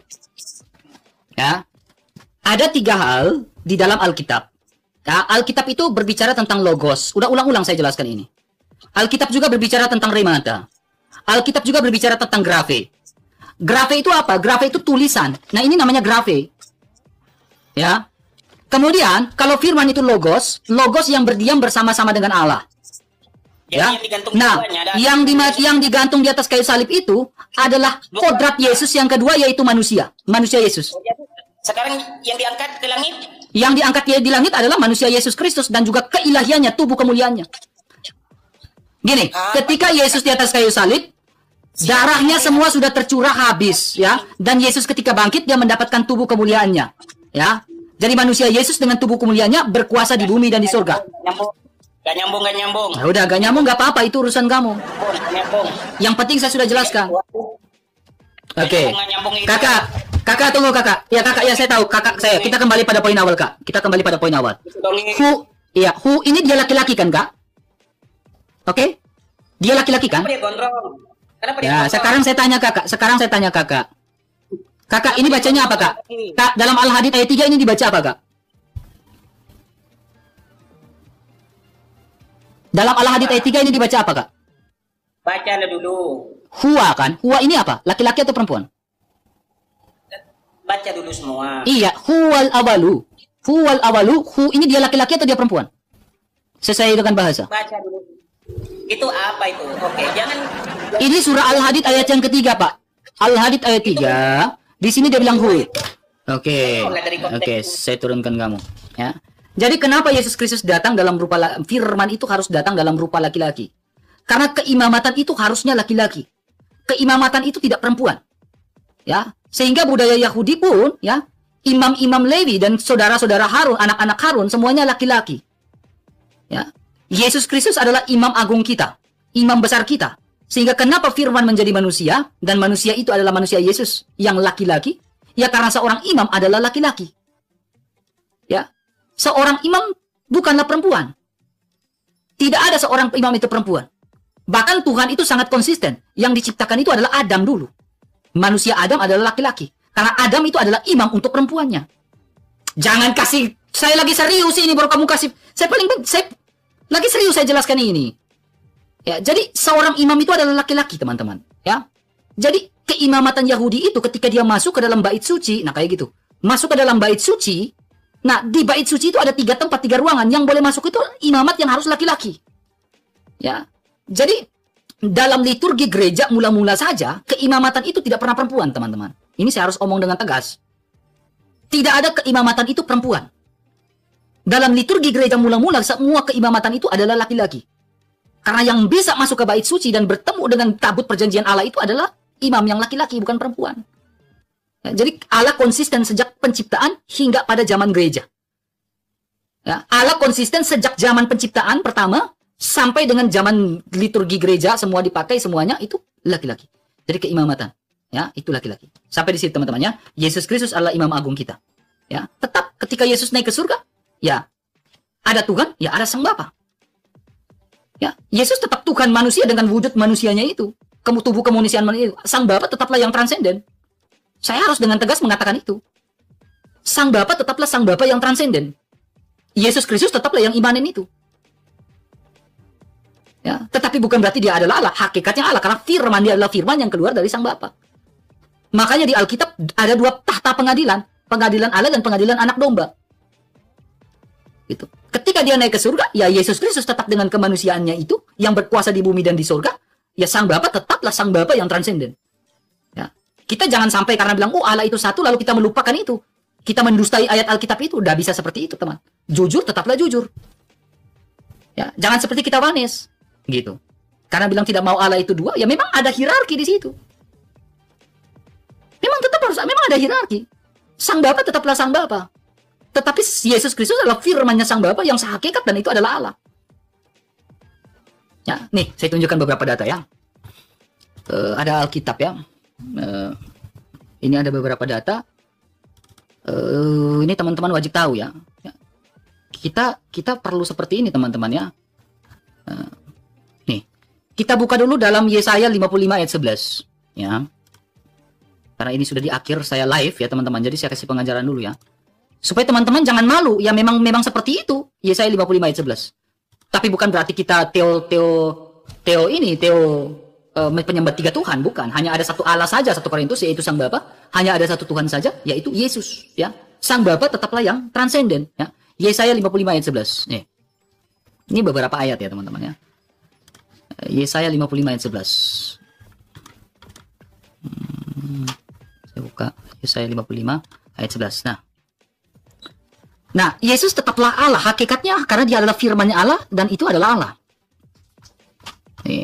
Demikianlah firmanku yang keluar dari mulutku, ya. Dafar nih, dafar Elohim ini. Ya, firman ini diterjemahkan sebagai dafar.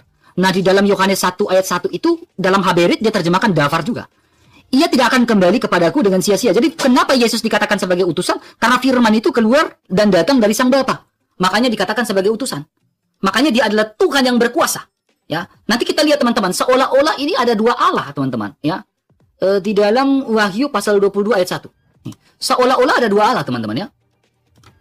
Tapi memang ini kita harus terima kenyataan, bukan dua Allah hakikat, tetapi satu Allah saja, yang Allah Sang Bapa yang transenden, dan satu Tuhan, yaitu Yesus. Ketika Yesus naik ke surga, bukan berarti dia kembali kepada Sang transenden itu. Enggak, dia tetaplah Tuhan yang kita kenal, yang punya wujud manusia itu. Ya. Nih. Ya, kita lihat ya. Lalu ia menunjukkan kepadaku sungai kehidupan yang jernih bagaikan kristal dan mengalir. Ya, keluar dari tahta Allah dan tahta anak domba. Jadi ada dua tahta di sini. Tahta Allah dan tahta anak domba. Jadi kita nggak bisa bilang ini adalah Jesus only. Jesus only bisa kalah dengan ayat ini. Ya, Jesus only, Yohanes bisa kalah dengan ayat ini. Kalau memang hanya ada satu Allah saja, tentunya harus ada satu tahta. Tapi kenapa ada dua tahta? Siapa anak domba ini? Ya, Yesus Kristus. Siapa lagi kalau bukan Yesus Kristus sebagai anak domba Allah yang menghapus dosa dunia? Selain dari itu, kalau kita buka di dalam Daniel pasal 7. Di Daniel pasal 7 pun tertulis. Itu ada tahta, dua tahta lagi di situ. Tapi bukan berarti Allah itu dua. Satu Allah yang ekad, yang kesatuan, ya, Sang Bapa yang transenden, yang memiliki firman dan rohnya yang suci. Nah, firman itu dalam Yesaya 55 ayat 11 keluar menjadi manusia, menambahkan rupa manusia, morpe doulo, menambahkan rupa hamba. Ya, dan ketika Yesus sudah bangkit dan naik ke surga, dia tidak kembali pada Allah yang transenden itu, tetapi tetaplah dia dengan tubuh kemuliaan itu, sehingga ada dua tahta di surga itu. Ya, Sang Bapa tetaplah yang transenden. Bukan berarti saya ini Unitarian atau apa, bukan. Memang itu pengajaran gereja. Ya, ya, seperti itu.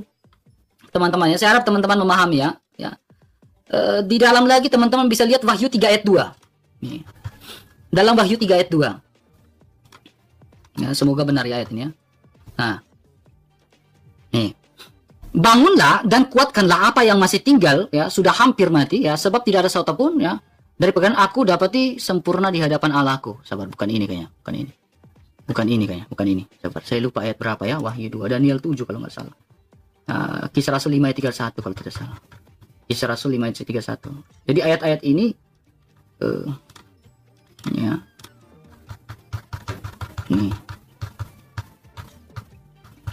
Nih ya. Kisah Rasul 5 ayat 31.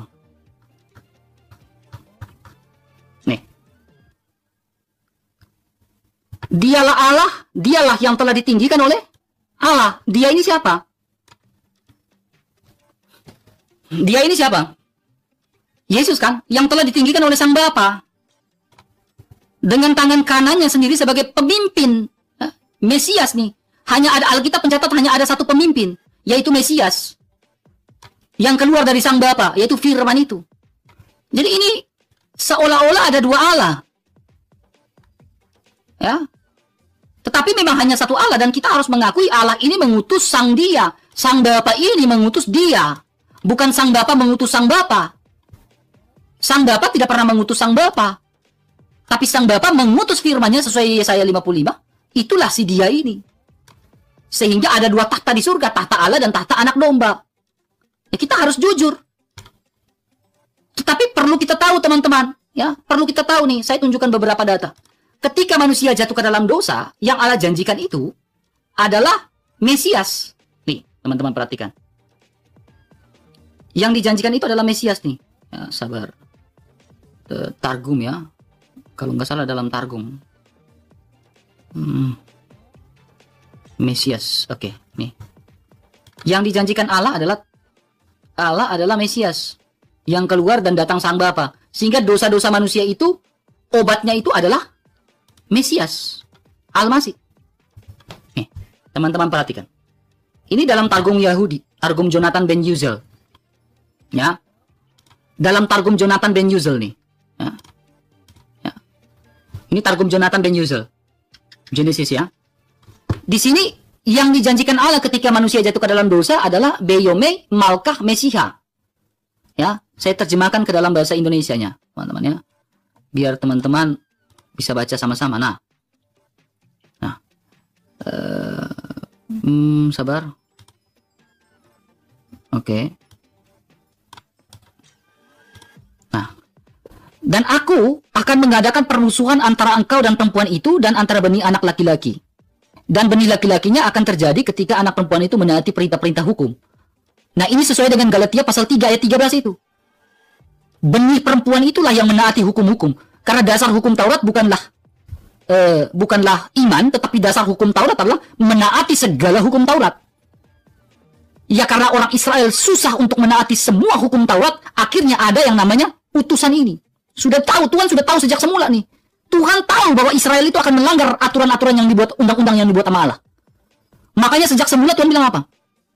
Perintah-perintah, maka siap untuk memukul kepalamu, ya. Tetapi ketika mereka mengabaikan perintah-perintah hukum, engkau akan siap untuk melukai mereka. Meskipun demikian, bagi mereka akan ada obatnya. Jadi obat dari dosa-dosa manusia ini hanya satu. Ya, sebenarnya memang Tuhan tahu hukum Taurat ini bakal digagal, tidak diterima sama orang Yahudi, akan tegar tengkuk, susah untuk melaksanakan, sehingga ada obat kedua, solusi yang disampaikan oleh Tuhan ini sebenarnya. Solusinya apa? Raja, Mesias. Ini Targum Jonathan Ben Yuzel. Ya, makanya itu firman Allah itu yang keluar dari Sang Bapa itu, dialah yang melaksanakan perintah-perintah Sang Bapa. Bukan berarti Allah ada dua. Karena firman itu hakikat dengan Allah, ya Allah itu Esa. Gitu. Ya. Saya harap teman-teman, itu Jonathan Ben Yuzel teman-teman, ya raja. Jadi Al-Masih itu disebut sebagai raja. Karena Mesiha itu kan bahasa Ibrani, bahasa Arabnya kan Al-Masih. Makanya kalau kita melihat sudut pandang Yahudi dan juga sudut pandang Arab, sebenarnya maaf, teman-teman Islam ini sebenarnya sudah satu langkah. Teman-teman Islam ini sebenarnya sudah satu langkah. Kenapa saya bilang teman-teman Islam ini sudah satu langkah? Nih. Ya, sudah satu langkah. Yang tapi menjadi persoalan adalah mereka tidak mengakui kematian dari Yesus Kristus. Kematian dari Isa Al-Masih. Kenapa saya bilang teman-teman dari Islam sudah satu langkah? Nih, karena ini teman-teman ya. Nih. Ini dalam surah 3 ayat 45. Surah Al-Imran. Mereka mengakui Al-Masih itu adalah Mesias. Sang Mesias. Masihu, Sang Mesias.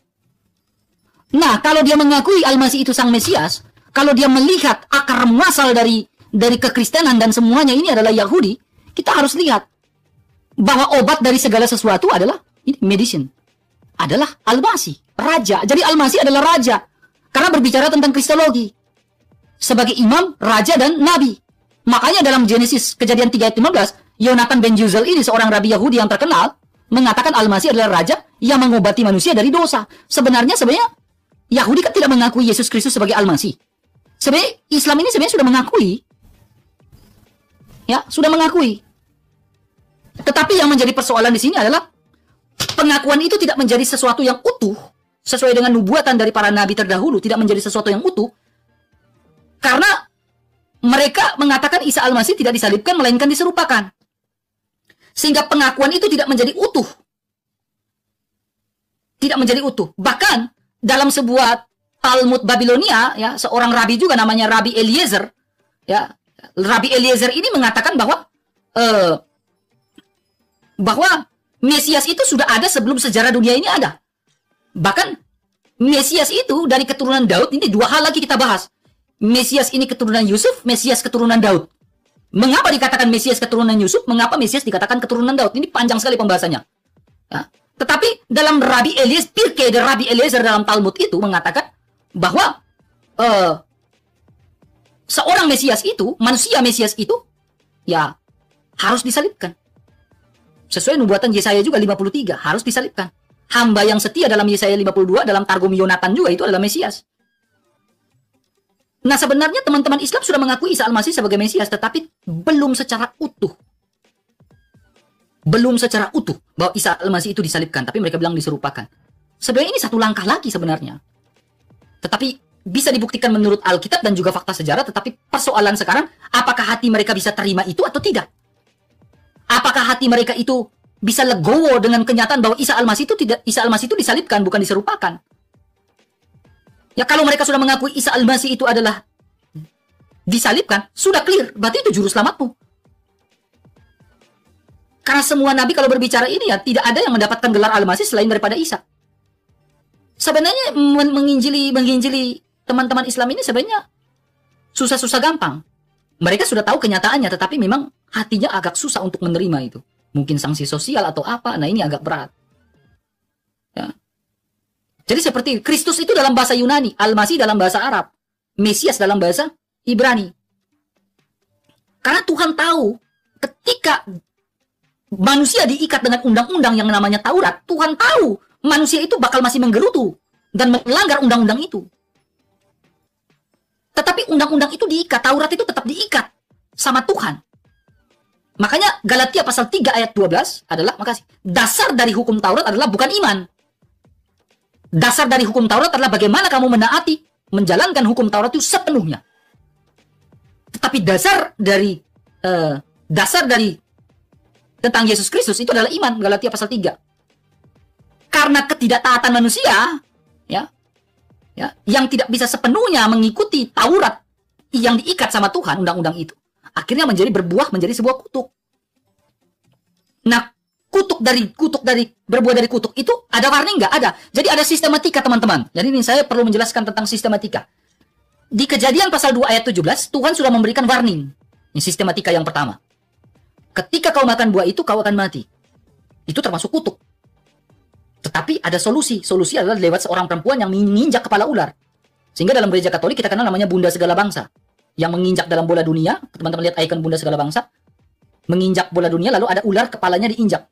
Nah, karena lewat keturunan perempuan. Nah, Tuhan sudah memberikan peringatan. Kau ketika makan buah itu, kau mati, kau terkutuk.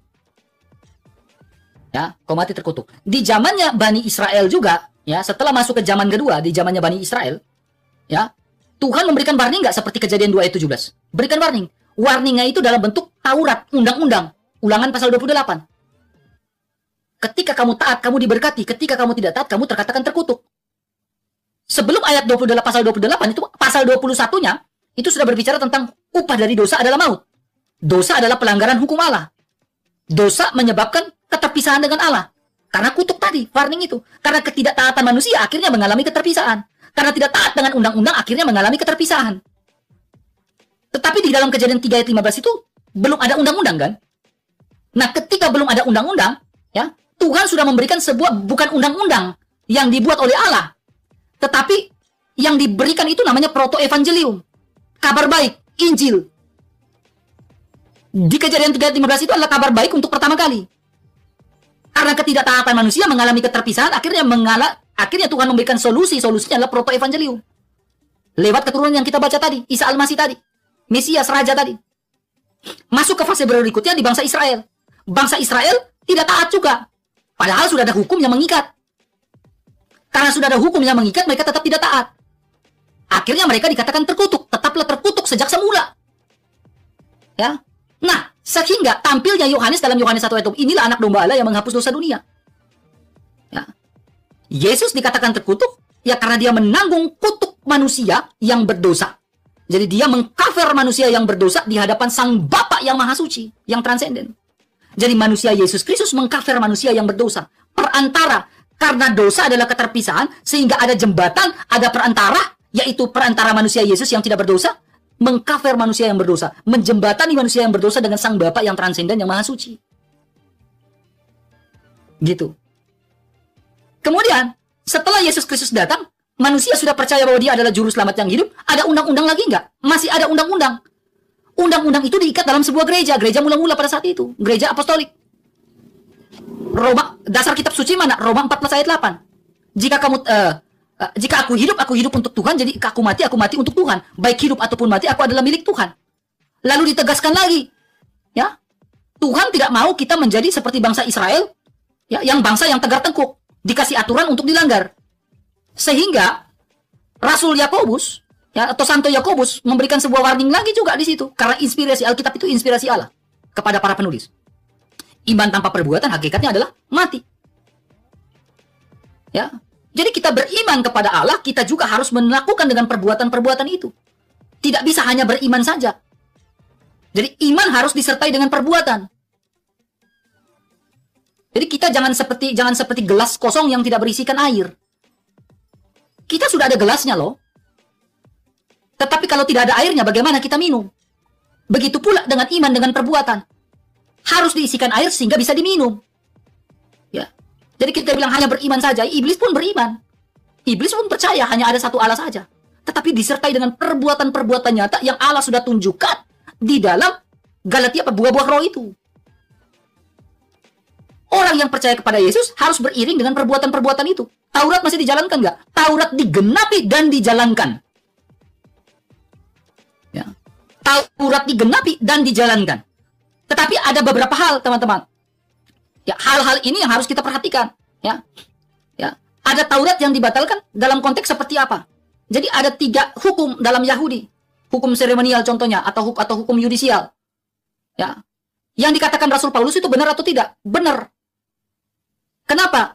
Karena ilham dari Allah sehingga dia mencatat itu. Contohnya, kalau dulu orang berzina melakukan zina, ya, orang melakukan zina, dia harus apa? Dirajam. Ya, diselipkan. Dan lain sebagainya. Itu hukum peradilan. Ya, zaman sekarang hukum peradilan itu masih dilakukan atau tidak? Ya, kan enggak lagi. Hukum seremonial. Seremoni. Pada zaman itu orang harus membawa kurban bakaran di mana? Di bait suci, ya kan? Di bait suci, di hukum-hukum bait suci.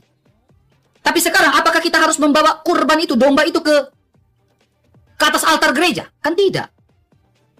Karena sudah ada gantinya, yaitu roti dan anggur sesuai dengan kitab Kejadian yang dibawa oleh Melkisedek Raja Salem.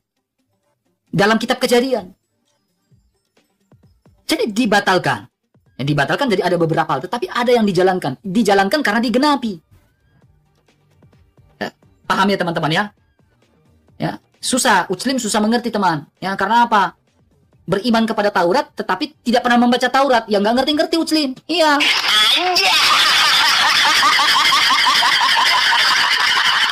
Iya. Kalau Muslim susah mengerti. Karena apa? Disuruh beriman kepada Taurat, tetapi tidak pernah membaca Taurat. Akhirnya apa? Gagal paham. Akhirnya pelangap-pelongo di bawah. Erkang ngomong apa, Erkang? Ya wong kamu nggak pernah baca Taurat. Gimana kamu ngerti? Beriman kepada Taurat, beriman. Baca Taurat, nggak pernah. Bagaimana mungkin orang yang tidak pernah membaca bisa beriman? Coba pikir ya. Bagaimana mungkin orang yang tidak pernah membaca dikatakan beriman? Sok, mikir. Mikir coba. Ya. Dia tidak pernah baca Taurat. Lantas dia bilang beriman. Bagaimana dia bilang beriman sementara tidak pernah baca? Ini yang berbahaya teman, rusak semua. Ya, rusak semua tatanan-tatanannya itu Alkitab itu. Dibuatnya menjadi rusak. Ya, akhirnya pelangap-longo, ditanya apa, jawab apa, ditanya apa, ya, jawab apa. Ya, makanya sekolah. Ya, sekolah. Ya, jadi itu setengah dari pengajaran teman-teman ya, setengah dari. Banyak pengajaran-pengajaran yang mungkin saya sudah buat di YouTube ya, teman-teman bisa saja nanti ini ya. Ya, di YTEP ya, saya singkat YTEP ya. Teman-teman ke YTEP ya, banyak menjawab pengajaran dan juga menjawab. Ya, menjawab tuduhan Kainama, tuduhan ucilim-ucilim lain, teman-teman. Aduh, Kakak Sarah, baik kali. Oh, saking baiknya kayak terima kasih banyak ya. Gitu teman-teman ya. Seperti itu ya. Makanya saya bilang pentingnya kita belajar Alkitab, teman-teman. Ya. Kita boleh menyerang. Ya, namanya berapologet itu menyerang, tetapi jangan sampai kita lupa defense. Itulah apologet. Kita pintar menyerang, tetapi kalau kita tidak pintar defense, ya akhirnya kita menjadi blunder. Ya, kasih naik saya anak iblis katanya. Nah, naik saya udah jambak kau, naik cepat. Naik cepat. Udah aku jambak kau itu, kau bilang kasih naik saya. Anak iblis kasih naik saya. Nah, udah saya udah jambak tuh. Naik cepat, jangan malu-malu. Naik udah, saya udah jambak ulang-ulang tuh, naik. Hei, naik, takut. Kalau typing ini ngeri teman. Kalau typing ini ngeri sedap typingannya. Woi. Kak, gini, go, anak iblis naikin saya katanya. Nah, ini saya jambak nih. Naik karpet merah untuk Anda, naik Kakak Nyong. Gak berani kan? Mental kerupuk. Karena memang Anda itu mental kerupuk, hanya berani typing. Pakai rok sana, kembali pakai rok. Gitu. Makanya mental itu jangan mental kerupuk, teman-teman. Ini saya beli planner, teman-teman. Murah, teman. 50 ini. Jadi saya pasang kemarin kan. Jadi kemarin saya pasang kayak begini gitu kan. Ya, jadi kayak ada latar belakangnya gitu kan. Ada ini lampu downlightnya, ini latarnya. Terus saya pakai kayak planner gitu. Saya buat ya. Ini kayak kayu dibuat. Ya, backgroundnya nih. Bagus. Nah, bagus. Makasih Kak JJ, makasih ya. Ini backgroundnya. Ini backgroundnya. Nah, di situ backgroundnya. Nah, tapi saya suka ambil sudut kayak gini. Keren kan sudutnya kan? Sudut apa nih? Sudut Yomoni. Murah nih teman-teman. Ini apalagi kalau teman-teman di Jawa itu bisa beli ini kayak gini. Murah ya teman-teman, yang murah. Ya. Gitu teman-teman. Jadi pembahasan kita tentang Alkitab ini memang penting teman-teman. Jadi kita jangan hanya tahu menyerang, tapi tahu namanya defense. Ya, maaf, saya minum air. Harus defense. Kalau kita nggak defense, nggak bisa teman-teman, nggak bisa. Nah, nggak bisa. Nah, kita menyanyikan lagu ya. Udah close nih ya, udah nggak kuat saya. Udah capek saya, udah berpikir ya, capek kita berpikir teman-teman ya. Cukup 3 jam setengah, 4 jam cukup saya live ya. Saya mau nyanyi dulu. Dia seperti marmer, tapi ini sebenarnya ini dia seperti apa? Wallpaper ya, tapi wallpaper yang keras. Wallpaper yang keras. Saya menyanyikan lagu. Bapak Ibu Saudara, kita sudah dengar debat ini. Mari kita juga memberikan komentar yang baik dan positif. Dan baik Bapak Ibu Saudara, pada kesempatan ini kita akan merenungkan firman Tuhan di dalam Mazmur 146 ayat 1 sampai yang ke-10. Begini bunyi firman Tuhan. Hanya Allah satu-satunya penolong. Haleluya, puji Tuhan, hai jiwaku. Aku hendak memuliakan Tuhan selama aku hidup dan bermazmur bagi Allahku selagi aku ada. Janganlah percaya kepada para bangsawan, kepada anak manusia yang tidak dapat memberikan keselamatan. Apabila nyawanya melayang, ia kembali ke tanah. Pada hari itu juga lenyaplah maksudnya. Berbahagialah orang yang mempunyai Allah Yakub sebagai penolong, yang harapannya pada Tuhan Allahnya. Dia yang menjadikan langit dan bumi, laut dan segala isinya, yang tetap setia untuk selama-lamanya, yang menegakkan keadilan untuk orang-orang yang diperas, yang memberikan roti kepada orang-orang yang lapar. Tuhan membebaskan orang-orang yang terkurung. Tuhan membuka mata orang-orang buta. Tuhan menegakkan orang yang tertunduk. Tuhan mengasihi orang-orang benar. Tuhan menjaga orang-orang asing. Anak yatim dan janda ditegakkannya kembali, tetapi jalan orang fasik dibengkokkannya. Tuhan itu Raja untuk selama-lamanya. Allahmu ya Sion, turun temurun. Haleluya. Bapak Ibu Saudara, kita sudah mendengarkan firman Tuhan, dan benar bahwa firman Tuhan mengatakan Yesus Kristus adalah jalan, kebenaran dan hidup. Barang siapa percaya kepadanya tidak akan binasa, melainkan dia beroleh hidup yang kekal.